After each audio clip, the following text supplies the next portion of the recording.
coordinator at NELTA, and I'd like to welcome you all in this fourth episode of Stay at Home, Continue to Learn webinar series. And the webinar today is entitled on Educational Planning During Crisis Situation. Now, I'd like to introduce today's presenters. Our first presenter is Dr. Hari Prasad Lamsal. Mr. Hari Prasad Lamsal, PhD, is a Joint Secretary of Government of Nepal. Currently, he is working in the Ministry of Education, Science and Technology.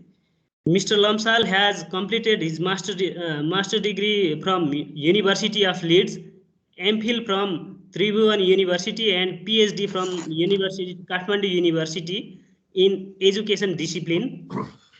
He has worked more than 27 years in education sector under different capacities, ranging from secondary school head teachers, school supervisor, district education officer to senior management position in the Ministry of Education.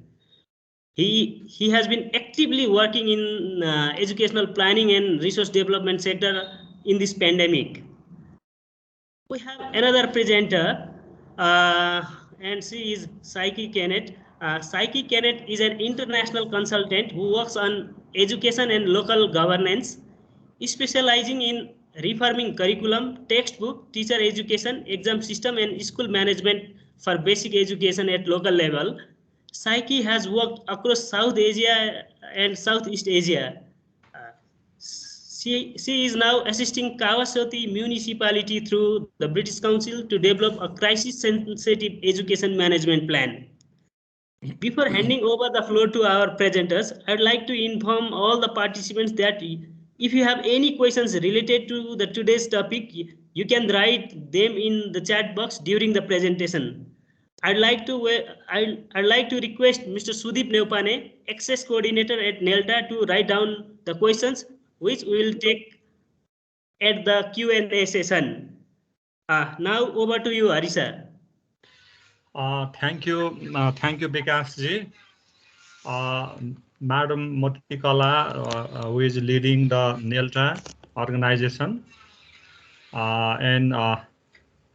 sorry, I forgot to name colleagues from British Council and NELTA colleagues who are on board, and Psyche, who is a presenter as well, who brings the international experiences in the given topic, and dear colleagues, participants from different parts of the country. First of all, I would like to thanks to NELTA for interesting me in such important event, which is Stay at Home, Continue to Learn webinar series. We are two, and we will be talking about an hour. We will try to limit, and then we will be responding responses, concerns of the colleagues.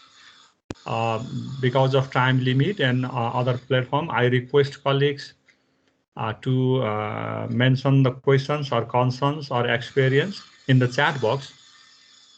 So that will be useful for organizer as well as for us to respond later on.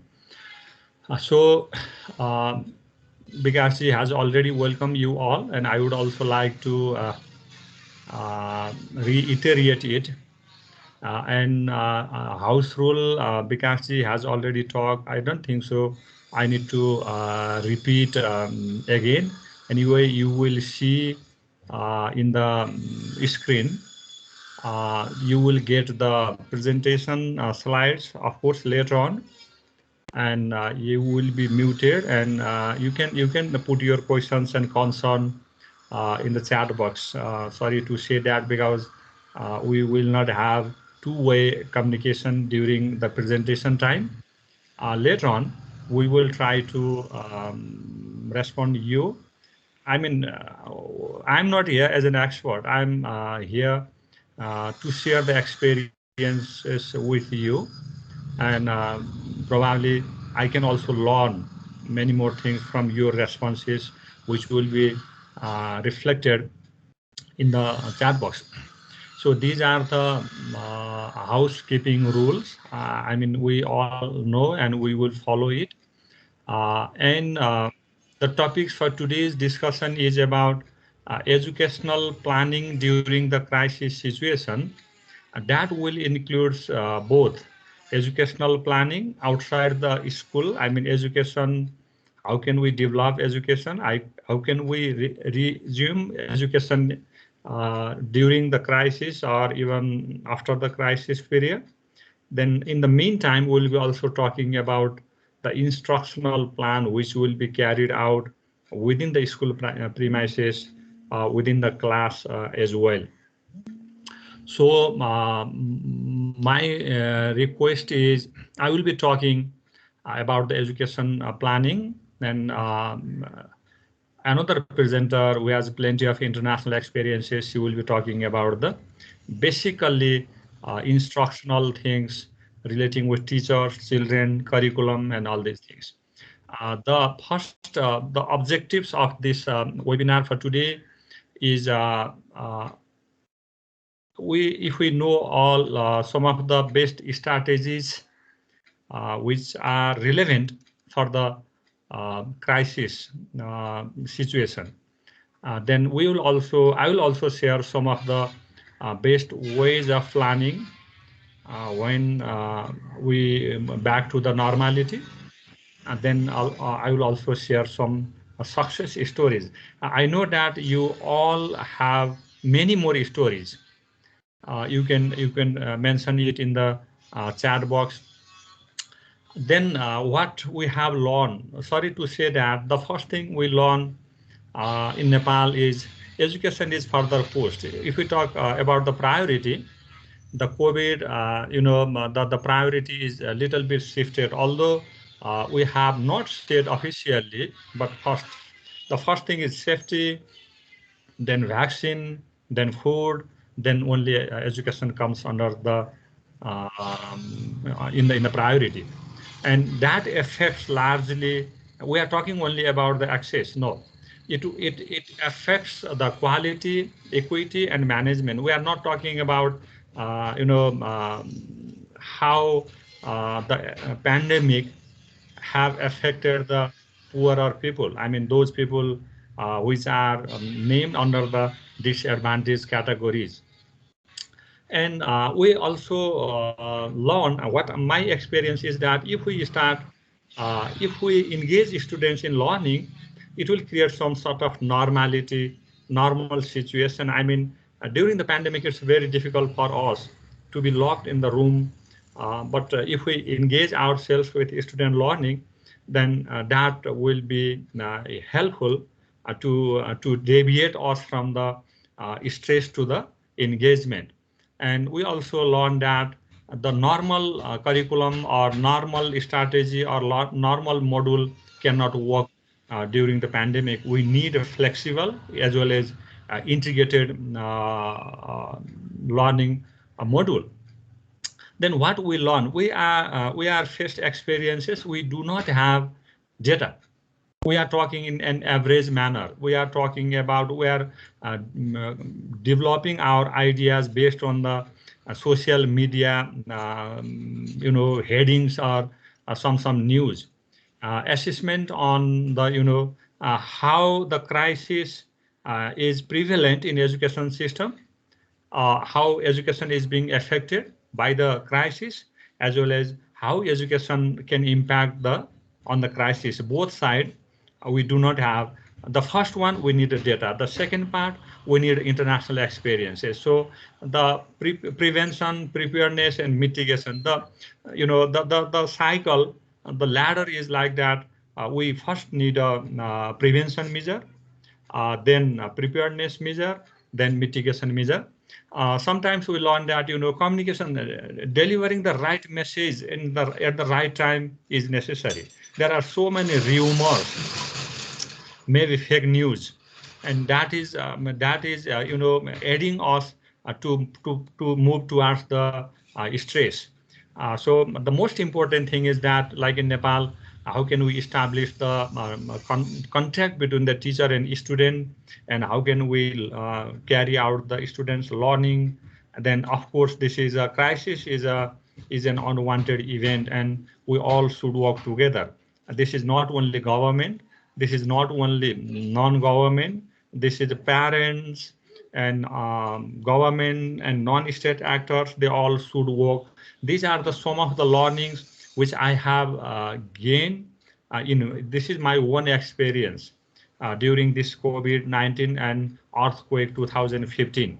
Some of the experiences I have drawn from the 2015 earthquake, and most of the experiences are from this COVID pandemic. This is a slide, figure. You can see how the schools are closed. There is one report which shows that the pandemic, the effect is in order to prevent the spread of virus, and the best way is to lock down. And schools are the first target to in the process of lockdown. So schools are affected. Once schools are closed, and we thought that everything will be closed. Gradually, we move towards the contacting students. Although, we do not have the connectivity and other devices that made us difficult to contact the to establish the connection with the students. But lockdown does not mean that stop learning. But we can have different strategies, different alternative ways to engage students. Gradually, we learn it, and later on, students and teachers have made some sort of contact, and some learning is going on. Teaching learning activities is going on. The next one is about the question is that what we have done is enough. No, there is a gloomy picture. Some of there are connectivities, and teachers have devices, students have devices, parents can afford, and they have established connection between teacher and students. And in many more cases, no, we have developed the guidelines, but this is not blaming to anybody, but most of us, those who are working in education sector, we thought that these are for others. Guideline is for, if we see the guidelines for alternative learning strategies, every schools can categorize themselves under the 5 different groups. The one who does not have any facilities, and the second one could have the radio, using radio, similarly television, similarly internet, and all these facilities. But most of the cases, our schools are not doing that one. This is because of our efforts are not plenty to engage the schools, parents, teachers, and students in this pandemic situation. To engage them, we were not. I should say that we were not. Our efforts is not so effective. Despite all these things, and our teachers are using the virtual platforms, and they themselves have formed some ICT groups, and they carried out plenty of training activities. But these were unplanned. These were not planned. And later on, we tried to engage them, and we were not used, from face-to-face to virtual mode. This is because of generation gap. This is not only technological issue. We have big generation gap between the teachers and student. Students are from the millennials group, and teachers are from X generation and something like that. So that made us difficult, to use the technology, to use the different strategies to cope with the situation. And then, of course, there was a technical staff and resources, and student learning were mostly affected because we were used to carry out the student assessment only in a paper pencil test. We were not used to carry out different modalities under the assessment system, although there were several. And because of all these, our exams were postponed, and we were not able to assess the student learning in a timely manner. The same thing was happening for grade 12 examination. Now the CCMC, which is coordinating all efforts against the COVID-19, allowed us to move ahead, and National Examination Board has published a notice for grade 12 examination. I hope you all know about it. There are, in the conclusion, I should say that there are some efforts going on, but which are not adequate and enough to address the needs of this pandemic situation. So what the next one is, uh, this is the generation gap. I think you can see our teachers are from the, in terms of age group, our teachers are mostly from Generation X, and students are from the Generation Z. I mean, if we see Generation Z, which are age 22 and honor, these are called as those who are born after 1995. Let's say that. I mean, this is a big question. You know, until and unless our teachers, the X generation, will not be familiar with the latest technologies, there always will be a difficult. Like say, I prefer to read the newspaper in a hard printed version, but many more young people, they prefer to study the newspaper in the online. That's the way we should be used to handle the situation. So it may take time, but there is no any other options rather than training ourselves, accommodating ourselves in the new situation. And this is the generation, the key strategies, key strategies for educational planning in crisis situation. Basically, I'm talking from Nepal's perspective.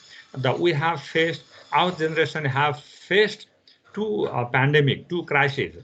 In 2015 earthquake, there was a big crisis at that time, and this COVID-19 is another crisis. You know, the key strategies, what we should adopt is we should have a mechanism to carry out to assess the risk. This should be continuous, not at a time. Like say that there are flood situation and schools, the casualties are happening. I mean, we need to develop such screening of the situation, and we need to operational framework. We don't, we need up to date the situation till now. What happened?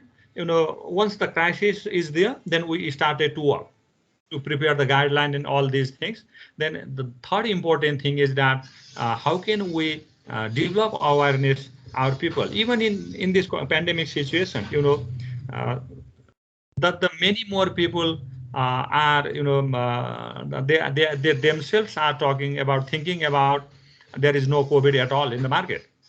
But you know, using mask and other basic things we have not followed. So if we ask them at a time, no, we should orient people, and we should orient them from today. So that may work. I mean, crisis may appear in any time. This is an unwanted, undeclared event. So we should have such awareness, continuous awareness to engage our people. Then we must have baseline information. Even at today, we do not have, sorry to say that, we do not have information on how many students are connected with the latest technology, this internet connectivity. How many students and teachers are connecting themselves in the latest technology. I mean, we are always talking about the gross figure in an average figure. For the planning, average figure may not work. So we need to prepare, we need to work to prepare the baseline information. Then we can revitalizing the education system. I mean, even we were not clear in the beginning, you know, the COVID will be ended, then we will start our educational activities. No, these two pandemic, taught basically for me as a bureaucrat, uh, the pandemic may go longer period, meaning that the educational activities should not be stopped. We should have alternative modalities to to engage the education. Recently, we had a flood in Melamsi. I mean, the flood, nobody knows when will it happen in another place, meaning that we cannot stop the things. We cannot stop the, education activities. We should have a strategy to continue it together with the other interventions. The pandemic taught us we need a public institution, the strong public institution. We have realized that strong public institutions can provide, can be a public to everybody. So that is the message we need to we have learned from the past and from this COVID, and we need to work for that. And capacity is another issue, and networking. Of course, even the networking can help the people to develop resilient capacity, and then what is happening in other places, what is happening in nearby schools, or what strategies are being carried out in another school. Then that demands the coordination and collaboration. And we also need to have some sort of flexible learning modalities. This is multi-grade, multi-level, and all these things. And at the end, I think we should be careful, very careful about the equity, because the pandemic is more worse than the poorer group than the richer one, because poorer are already disadvantaged from the situation. The pandemic may add more components, more burdens to them. So from the beginning, we should think about the equity concerns. These are some of the strategies we should think in the crisis situation when we plan to education. And the next one is what Bikasi, please, next one.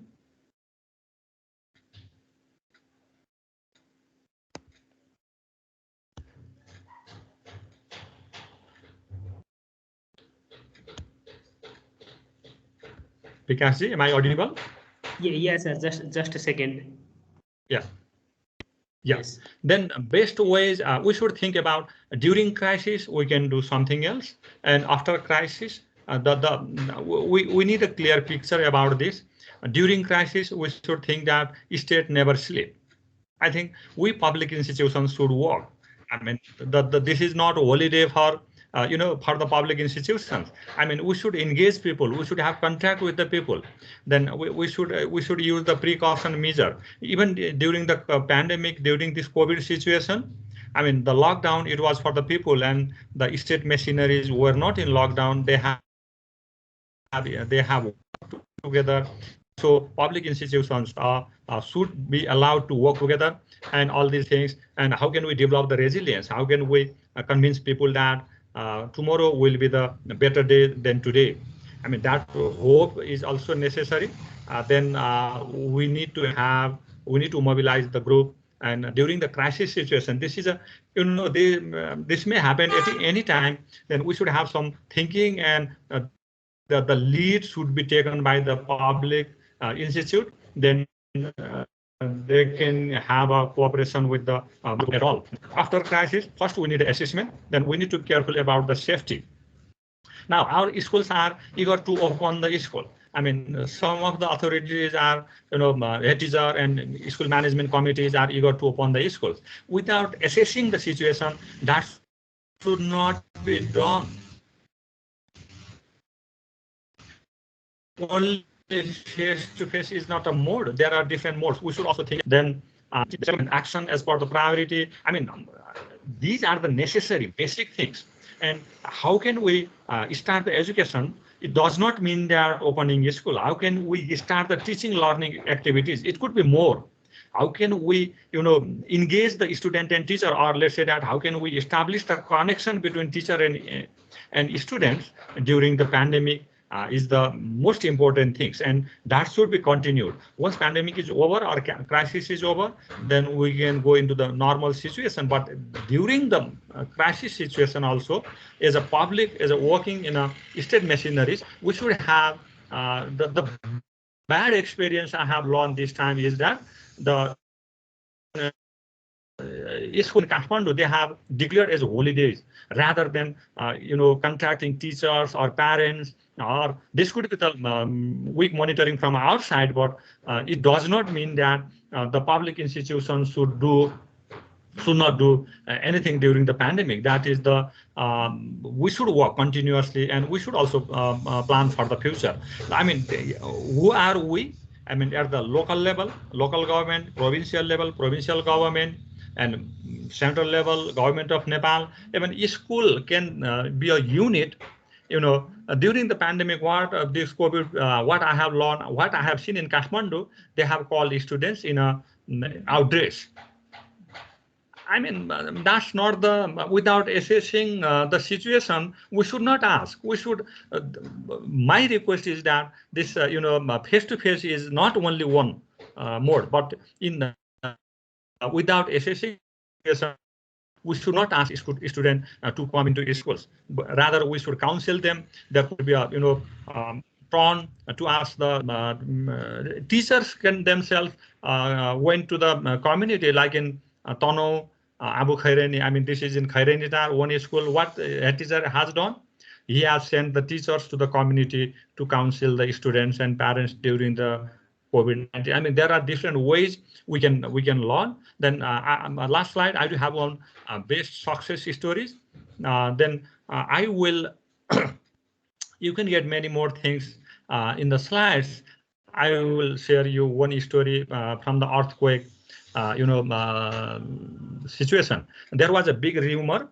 Nobody knows when another earthquake will be there, and there was a examination, postponement of the examination earlier.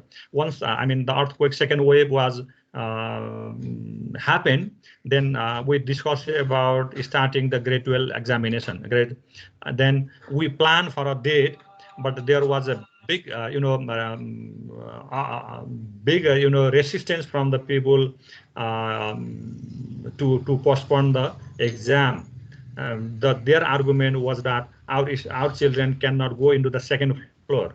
Our plan was that students should be kept into the ground floor or even in the but later on we find out there were some hostel management groups. Their hostels was not were not maintained.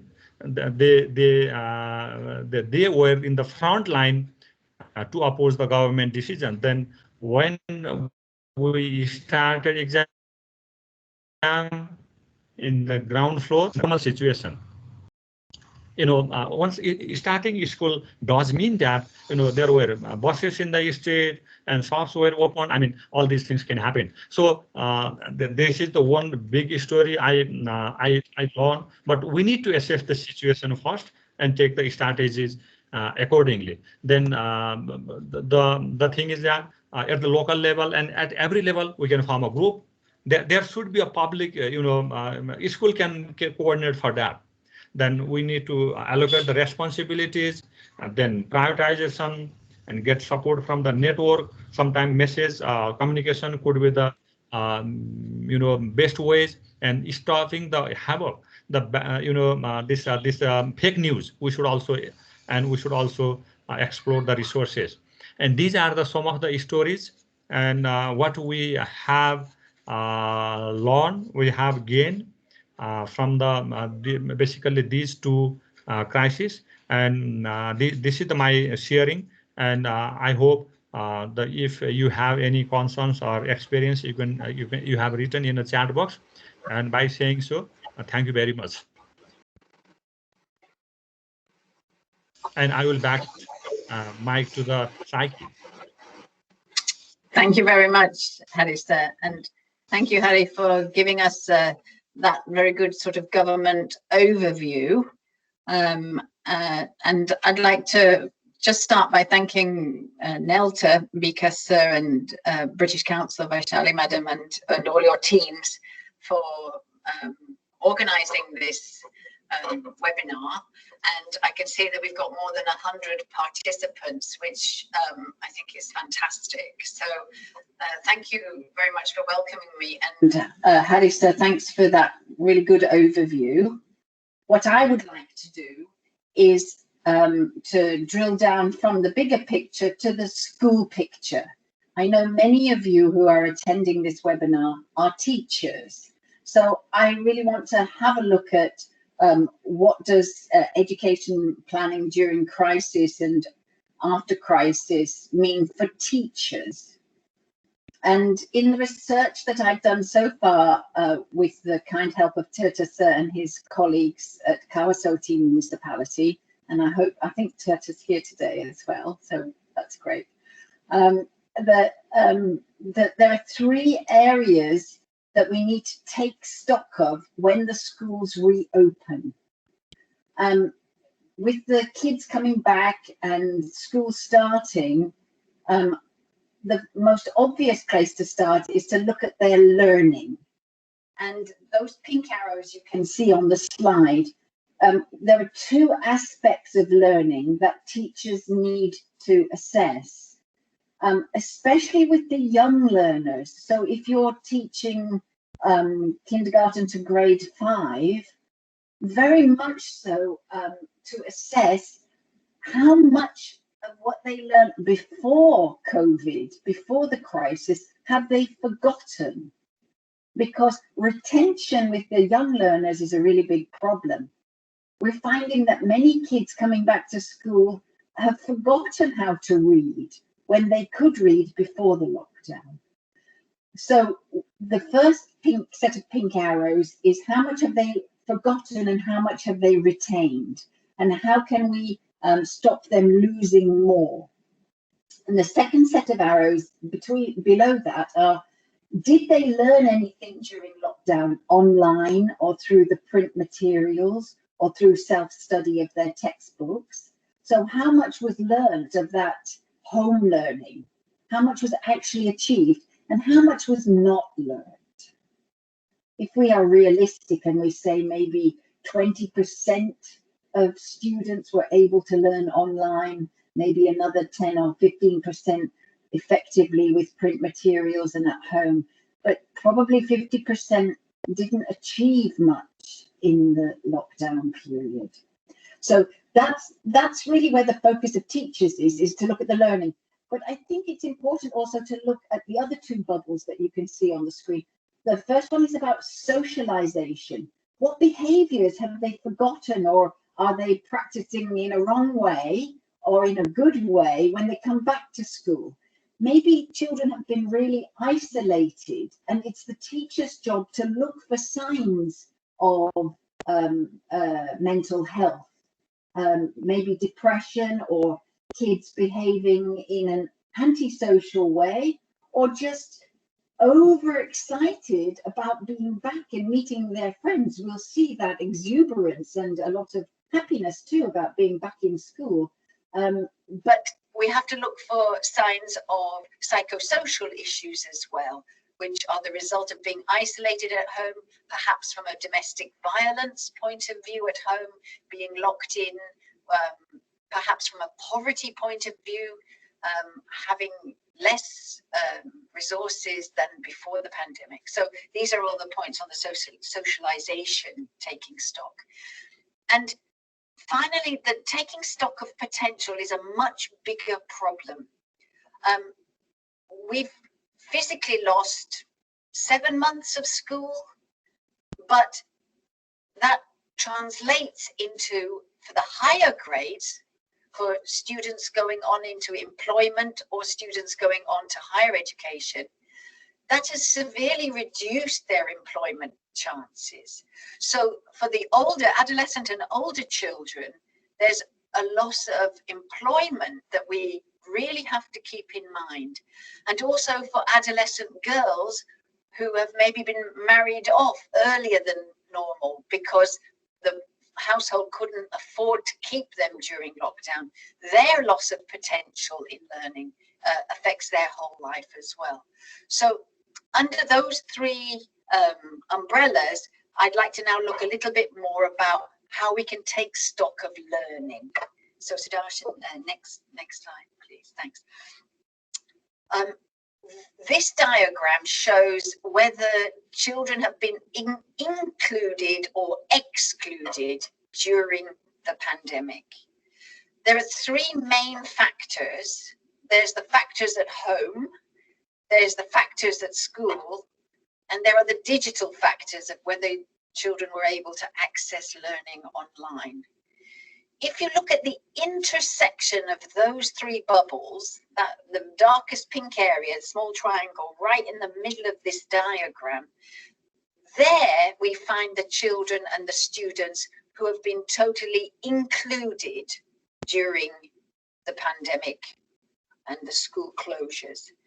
But most children are not sitting in the middle of this diagram, and some of them are in the white space outside the diagram completely. Those are the most excluded children. They were probably excluded, or what we would say in a vulnerable or disadvantaged group before COVID-19.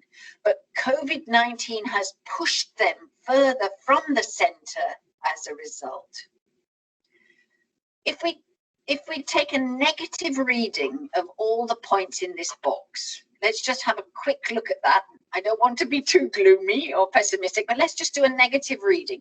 If we look at the home factors, the ones at the top, in a negative way, that, for example, the locality is far from the school, in a remote place where there is difficult communication by road or by transport, where the home language is not the medium of instruction in school. So where the language at home is Taru or Maga and not Nepali and not English. Where it's a girl child rather than a boy child, in a home where the social status and the income is an ethnic minority and a low income, and where parental education is not really existent, where parents or guardians are not literate themselves, are not educated themselves, and where there's no room to study or no support with any digital or any brother or sister or neighbor who can support learning. That would be the most negative reading of the home bubble. The most negative reading of the school bubble would be where the curriculum is not addressed in terms of competencies, but it's just covering page 57, covering page 58, covering the book, staying in school for the school year. That is considered the curriculum and the achievement. Where there aren't task-based materials, where it's all lecture, talk and chalk, teacher at the front of the class, talk, talk, talk, no task-based materials. Where the different abilities in the class are not catered to, just the teacher teaches to the best 10 students at the front of the class and everyone sitting behind is forgotten.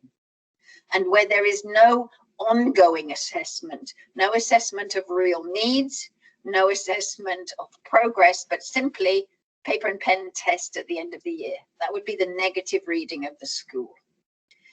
And the negative reading of the online or digital bubble would be no devices, no radio, no smartphone, no computer, no internet, no online classes, and no skills to use that equipment. Now, there are some children who on every single one of those points has a negative reading. They are the furthest excluded. They're what we call the furthest behind. And there are other children who have most of those things positive. They're in the middle of this diagram. Now, you as teachers, just as you're looking at this screen now, just think of your own students and put some little crosses in your mind on this screen. Where are your students?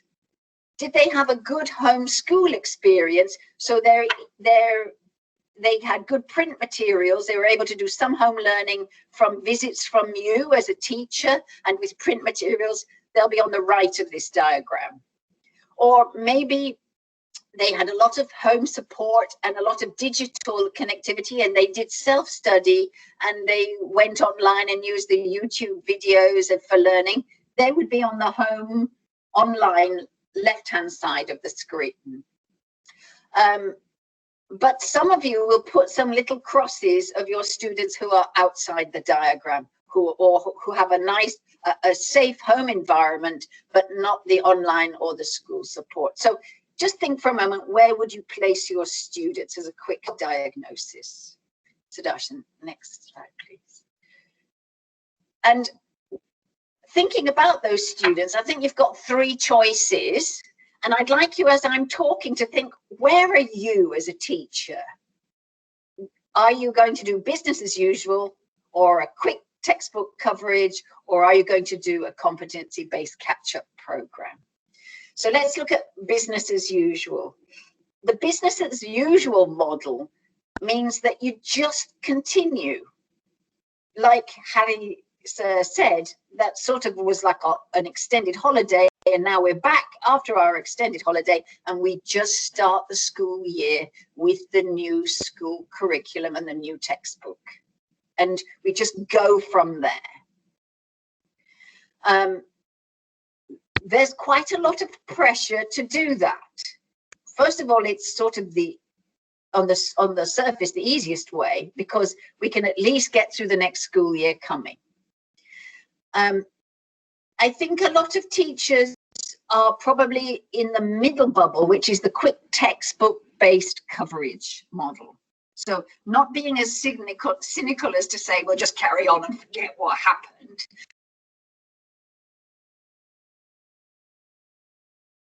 From parents or from colleagues or the department and the school to quickly cover what was missed.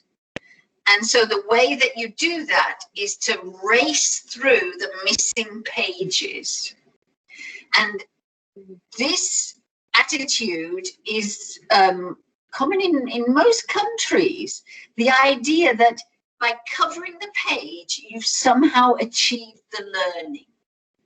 It's a microcosm philosophy of the macrocosm of the macro model is, if the student sits in school for 12 grade years, from kindergarten or from grade 1 through grade 12, then by sitting in school for 12 years, they have achieved secondary education. The same idea is, by covering the pages in the book, my learners have achieved that grade, that subject. Unfortunately, that's not how learning works. I think parents can be satisfied with that. My teacher covered the book. I think there's a lot of pressure in school to cover the book. But is that really about learning? And in this emergency situation, I would argue that is not what you should be doing. I would argue that what you need to do is a competency-based catch-up program. Competency-based means looking at the real skills that the children have lost or the children have not learned, and then catching it up. Now, competency-based catch-up programs are often referred to, if you do more research on this, as ALP. That means accelerated learning programs. And I'd like to have a quick look at what, if you choose bubble 3, competency-based catch-up, this is what I'm going to do when I go back to my class. Then let's have a quick look and see what that means. Sudarshan, next slide, please. A bit of a complicated diagram, but look at the bottom of the slide, and the entry point is a placement test. At the end of my presentation, I want us to look at alternative placement tests. I don't think your placement test has to be a pen and paper, multiple choice, well thought out scientific test. You might not have those resources, and you might not have the time to develop it. There may be existing tests. So then there are the national EGRA or other reading and basic maths tests that are international that you could access and use, especially with undergrade 5, to find out how much reading literacy and how much numeracy they've lost. You might have the test from the year before to give them, or you might take parts of last year's tests and parts of this year's end of test and put it together. There are various ways of making a placement test, but through the placement test, you identify the needs of the class and you map those needs to the curriculum. And from identifying the needs and mapping the needs and designing the program, that's how you get your accelerated learning program.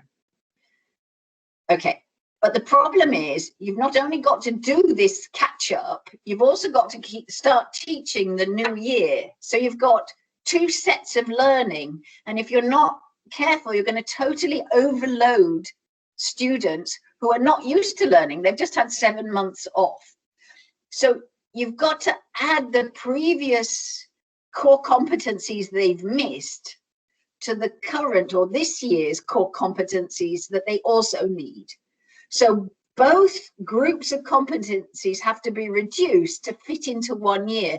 You can't overload your students or they're going to all drop out. They're all going to fall behind. So that process takes a lot of confidence.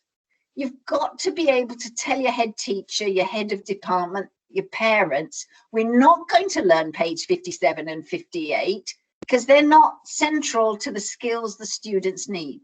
But we are going to learn page 43 from last year and page 92 from this year because that's what my students need. So this takes quite a lot of confidence to eliminate what's not necessary and include what we would say is a core competency that must be learned. Not to complete the year in terms of time, but to complete the year in terms of achievement. And there are 2 ways of doing it. You can do it within the school timetable, or you can do it outside the school timetable. The temptation is to do it outside the timetable. That's the cog, the purple cog at the top of the diagram.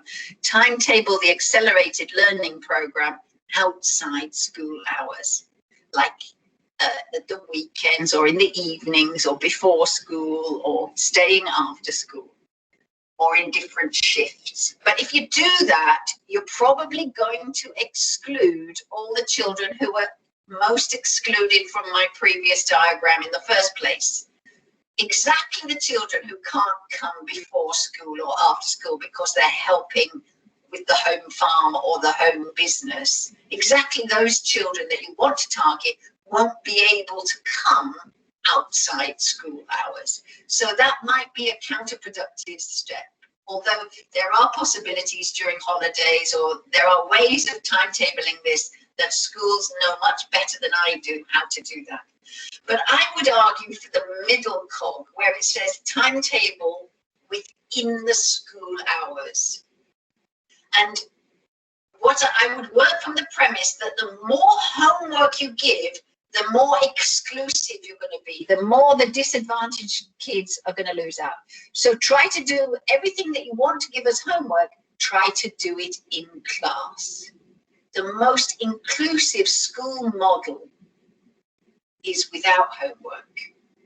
It's saying that all children are equal in the learning environment here, and we can timetable self-study hours into the school timetable. But we don't let them do that at home because that's where the problem lies. But what this requires is methodology from teachers and what we would call 2-tier tasks, so that there are advantaged learners in your class who benefited from online teaching during COVID closures and who have the support of the parents and they know how to do the maths problem. They know the English target piece of language that you're teaching that day. They know the science experiment. They know it. And there are other kids in the class who don't. So I think it's a question of methodology as well as getting this reduced curriculum. It's a question of you as teachers with your methodology to manage what we call 2-tiered tasks. A tier is like on the wedding cake.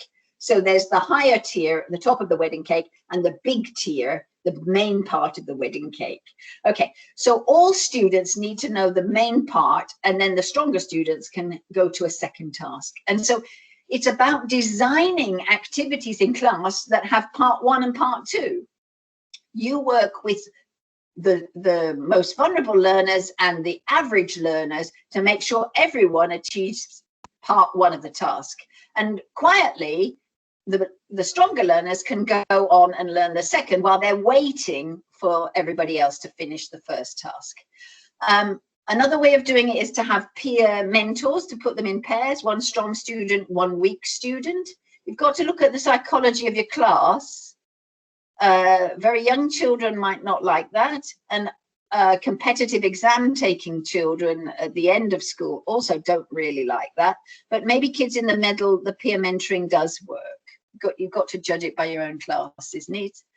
And you might look at getting additional classroom support using volunteers, using local NGOs, using willing parents to come in and help you and support you in the classroom. There are a lot of informal models where additional classroom support in emergencies has been used, but it depends very much on your school management committee and what the school will allow. Next slide, Sudarshan, please. I've just got some, I'm not going to go through these, I just wanted to show them to you, but this is an example of national curriculum, the national curriculum of Qatar, which I worked on. We did maths, science, curriculum competencies from the Qatar national curriculum, and I just wanted to show you what's a core competency. So can you see on the left, the 5.4 is in dark blue. That shows you it's a core competency. And 5.5 is not in a blue box.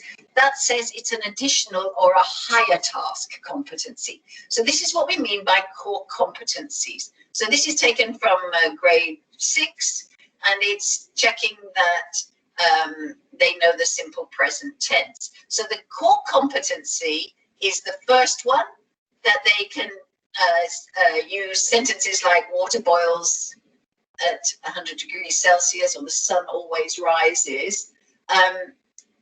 Facts, which use the simple present tense, and they can use simple present with the sensory verbs. It smells good, it tastes good, she looks beautiful, he looks handsome, which I'm sure you all do today.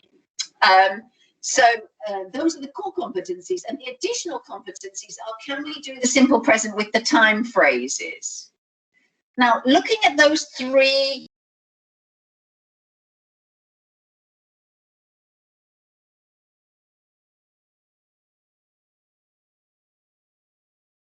in the past as well as the present, and the third one is how often questions with the present. Now, just ask yourself, if you are an English teacher, of those three additional competencies, which one would you choose? Which one would you leave out?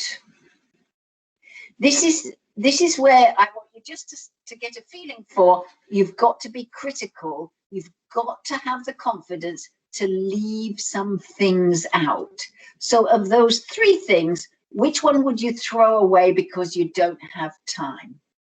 That's the sort of thinking you've got to think. 5.4 is my core competency, 5.5 is my additional. Even within the additional, I don't have time to do them all. Which one do I choose? Next slide, Sudarshan. Just that's showing you the same thing with maths competencies. There's the additional 1, 3.2 that you can throw away, but even 2.1 through 2.4, you've got to think, which ones would I prioritize? We don't have time to go into that. So let's look at the next one, Sudarshan. The same thing with the science core competencies. Hi, sorry to interrupt. It seems that your voice is breaking. Would you like to switch off your camera? That might help. Sure. Thank you. Any better? Is that any better? I'm guessing so. Okay. Yes. So we might have science teachers or maths teachers in the room. So that's also showing you how these competencies are written. Now, I know from looking at the Nepal government CDC competencies, they're not written in this same way, with the actual competency and the examples. And this is something that in the future you might think about, is how to write a core competency curriculum with the core competencies highlighted, with examples given, and not necessarily linked so closely to the textbooks. Next slide, Sudarshan. So what I'd like to talk about finally, because this drills right down into what can you do as classroom teachers, I want to show you a different approach to placement testing. Now, I know you can't read that script on the screen. That's Tamil. but it gives you a good example of, imagine that's mother tongue for some children and not mother tongue for others. Or imagine that's Nepali for children who don't read Nepali. So you can use multilingual in your placement testing. We're going to do that today just to show you. It doesn't matter that you can't read the Tamil. Okay, so from this placement test, I want to show you a few things. The first thing is it's visual. It could be done as an oral test. Those of you who are familiar with English language testing, where you test groups of students, this is actually a game. You roll a dice. It's a keep talking game. You roll a dice or you spin a counter, you score 5, and you move your counter to 5 squares along, and you tell about what she's doing in that square. Or people playing the game ask you a question. What does she do at 6 o'clock in the morning? And you reply, she feeds the chickens. Okay. So it can be done as a game with groups of students, but it could equally be done with pen and paper if you wanted to do it as a written test with a series of questions. So there's a lot of flexibility, but the core issue is it's visual. It could be auditory, it could be reading and writing, and it could be kinesthetic, playing it as a game. It could be done in groups, it could be done individually. You need to think about that kind of flexibility because we're emphasizing learner-centeredness. Through doing that, playing it as a game and involving visual and kinesthetic, we are also looking at how well the learners have adjusted their behaviors to being back in school. Are they listening to each other? So if we go back right to my first diagram, how is their socialization? We can also measure that with this test. If this is an English test, then you would put the cues in Nepali and get them to speak in English, or you'd put no cues and just have the time and the picture and get them to speak in English. Lots of things you could do with it. Question and answer. What time does she get up? What time does she feed the chickens? What time does she do the washing? What time does she fetch the water? You could do how many questions? How many meals does she prepare per day? How many people does she see? How many tasks does she do? So you can do how many questions. And you can just tell her routine. She gets up at 4 o'clock. First she sweeps the verandas. Then she prepares breakfast. After that she feeds the chickens. So you could just do it as a sequence. You could do it as a chain game. You tell the first square, then you tell the first square, and then she gets up at 4. She gets up at 4 and sweeps. She gets up at 4, she sweeps. She prepares the breakfast. So there's lots of things you can do with this as an English language teacher. But let's say you're a Nepali teacher, okay? So let's say where you see the Tamil, that's mother tongue. And so the first thing they have to do is label the squares in Nepali. Or if label the squares in English, if the script is. So whatever language you put into this, you can do a labeling exercise to test how much writing and how much of the characters and the script and the spelling that they've retained. If it's higher, grade 6 to grade 10, you can do different types of writing depending on the level. So the simplest level, it could be a factual account. At this time she does that, and then she does this. It could just be the story. But it could be a more critical thinking account. She spends the following amount of time outdoors in outdoor activities and the following amount of time in indoors. She's quite isolated. She doesn't see a lot of people. You could look at the positive and negative factors of her day, right? If it's maths, it could be draw the clocks if it's grade 2. You see, look at the time and draw the clock for each activity. It could be tell the time. It could be calculate how many hours she spends outdoors, how many hours she spends indoors. It could be counting. There are many things you can count in this picture. If it's science and the environment, if you're a science teacher, you could ask which tasks involve measurement that you can see. which tasks involve volume, force, temperature, electricity, light. So you could use the same thing for science, for maths, for Nepali, for English. So my first point is, one rich resource serves many, many purposes. Finally, it can be also used for core skills and critical thinking at the higher grades. You can say, this girl was forced into early marriage because of the COVID pandemic. Is her work paid or unpaid? Is she valued? Does she see her friends? Does she go to school? Is she interacting enough with others to reach her potential? Do boys have to do the same thing?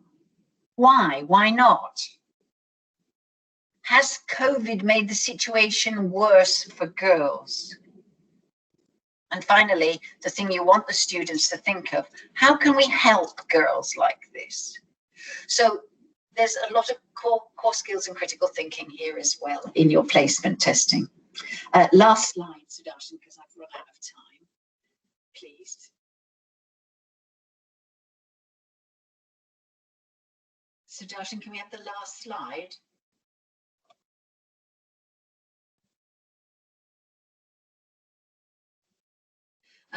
Can I have the one before that, Sudarshan, please?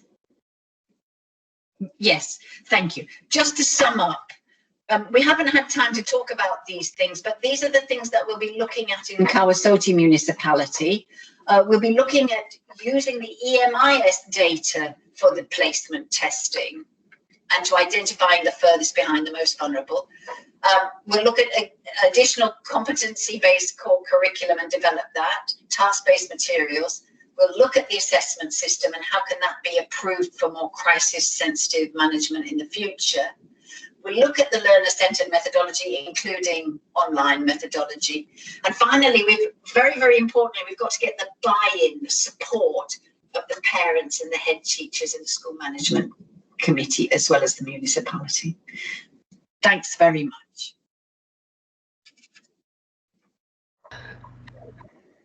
Thank you. Thank you both presenters. It was so wonderful to hear you. Thank you, Hari sir and Saiki, for the wonderful presentation. We have received many questions, and I'll take some of them. Presenters, you can decide who is going to answer the question. And the first question is asked by Tilman Tamang and Tara Gautam. And the question is like, how can we teach effectively to our students who are not under the online access? You can answer this question relating to the planning phase. Saiki, can I add first, because I am government bureaucrats, probably most questions may be directed to me. Yes, of course. Yeah, then from your experience, international perspectives, you could add later on. Thank you for the questions. I have also written in my notebook, there are 5 questions relating to either one or another way.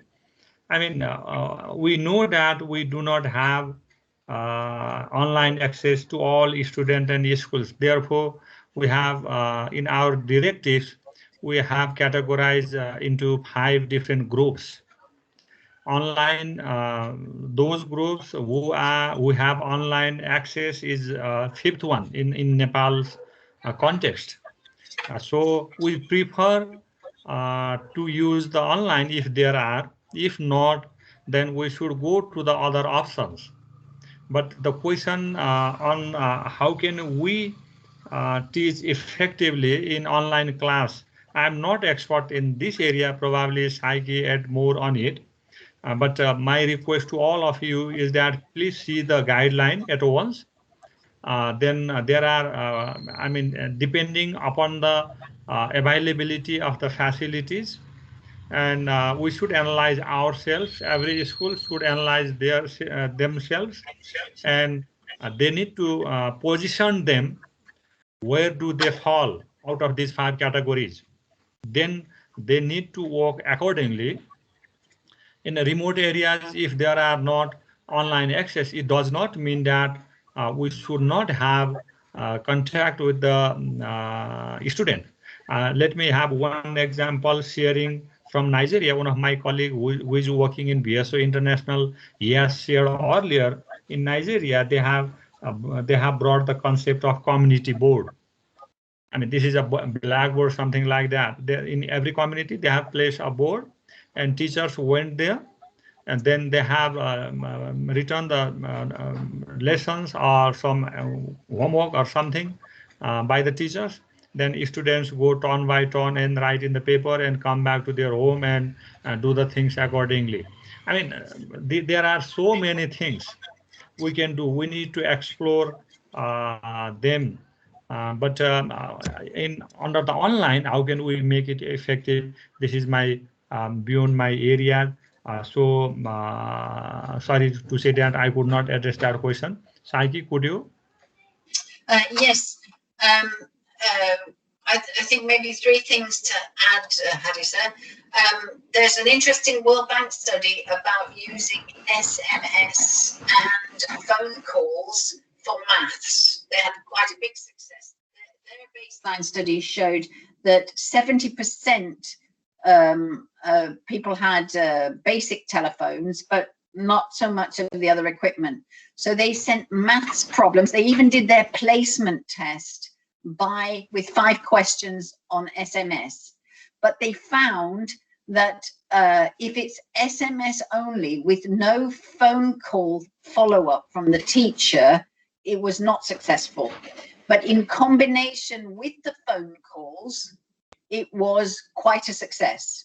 Over, I think, a 5-month period, it cost about $20 per student. I mean, that's money that central government would probably have to find. But we have seen SMS with phone call follow-up on simple, the most basic telephones. We've seen that in many places of the world. There was a very successful program with British Council in Rwanda using the same technology. And where the SIM card was not even online. It's like a little SIM card that you put into the phone, and then the program's inside there.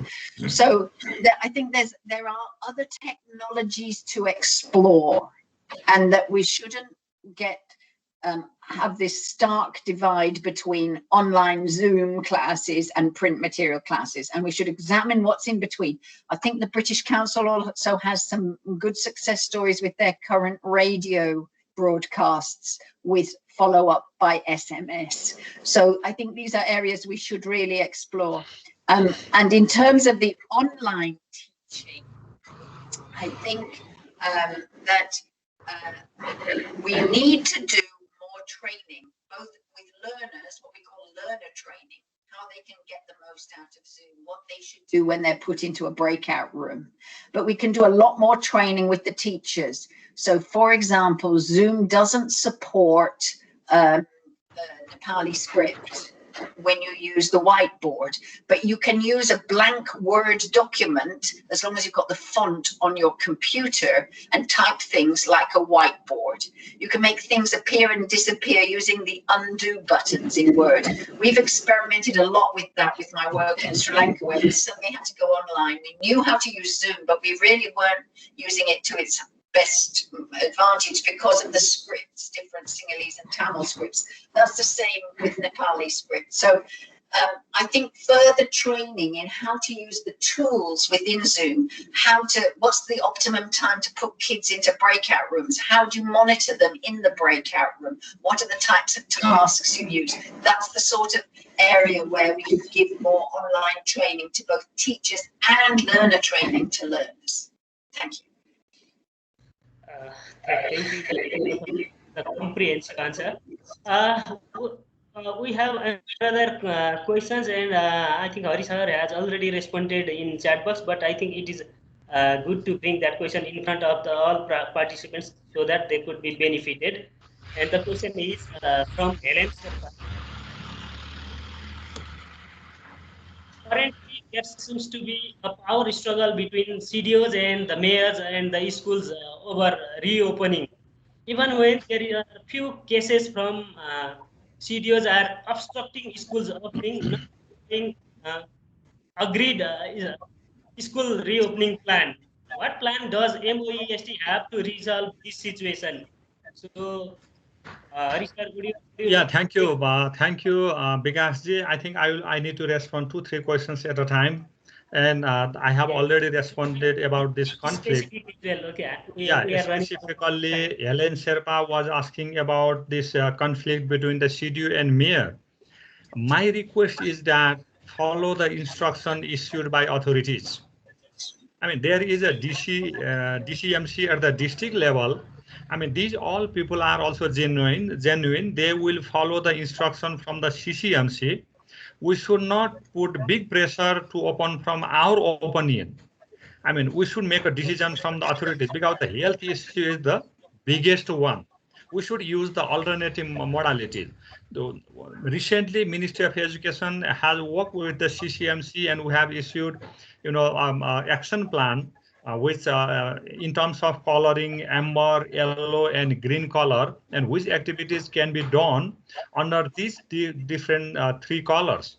These are already mentioned in the action plan, and that action plan that is in the ministry website, and CCMC will also has already instructed to the DCMC, and CDO has that action plan as well. Then make a decision based on the meeting where all stakeholder will be there at the district level. My request is that do not open a school by alone, by yourself, by your decision. One colleague has asked about Kawaswati. Can we open a school? I mean, I don't know about in which color you fall under these different three colors. If you are in green color, government has made a decision that you can open. But the Kawaswati, opening school in Kawaswati also belongs to the DCMC. Go to the CDO office. I mean, we can ask with the mayor, and there will be in a DCMC, different members are there, and they can make a decision. And the head teacher, SMC, PTA can also work with them and work as per the decision of the DCMC, not as per the decision of individual school. This is my request to Kawaswati school as well. And I must have responded one psychological trauma. I mean, psychologically, in order to counseling, we cannot say that everybody can counsel. In order to have a counseling, in order to carry out the counseling, we need a certified counseling. But in the community, what we can do, community leader can work and we can have some sort of, a common understanding about the issues, and community leader can work together, and we can work with the community leader, and as per the decision of the community, even in a small community, we can work towards for that. And third one is Dr. Pandey, Kasiraj Pandey sir, who is my colleague as well, has talked about the life skill and home learning project. I think schools can do it. My request is that let's see where do you fall. I mean, amber, yellow, or green. Then plan accordingly. You can ask, this is not normal situation. One colleague has asked, can you open school today? Once the cases are raised, increasing, then authorities may ask to close the schools. I mean, that maybe, we don't know. But we need to prepare ourselves. Only opening, only face-to-face is not the solution. We need to work. One class can be invited for a day. The next day, another class will come there. I mean, there could be different strategies. We can sit together at the community level, at the DCMC level, and we need to make a decision accordingly. My humble request to school is that let's do not make a single decision without consulting authorities in this pandemic COVID situation. I mean, other pandemic and this pandemic is very different one. That is my humble request to, and this is not normal one. This is not normal one, and we should follow the authority issues. Circular issued by the authorities. these are 2-3 questions I try to respond together. Let me share one example because it's just one. Where are we? We need to assess as well. Uh, Ministry of Education has a provision of CUG. I try to call head teacher as a sample basis. Even head teacher does not know when I call them about the CUG. Then we had a meeting with the telecommunication and NCEL, and we instructed, after the meeting, they also instructed to their respective offices, and now the user in the CUG is being increased. This is telephone conversation we can do. I mean, let's work in the pandemic situation collectively. Let's do not be so optimistic and nothing may happen in the pandemic. No, we should not go beyond the issue of the circular of the authorities. Thank you. Thank you, Hari sir. Actually, I was going to ask some other questions, but you responded. We had a question from Prakash Kesi and Hotriraaj Dungana and some other colleagues, but you have already responded them. Thank you so much. So now we are at the end of today's session. I'd like to thank all the participants for your active participation, I'd like to say. And I'd also like to thank Mr. Sudeep Neupane and the colleagues from British Council for collecting the participants' question. And our special thanks to both presenters. We are very grateful to Hari sir who accepted the request of NELTA, and I'd like to thank Saiki for your wonderful presentation. We'll send the link of recording and certificates in your email within a couple of days. And if you have not filled the feedback form yet, please fill the feedback form. And we are going to end the session. Thank you, everyone. Stay safe and stay connected.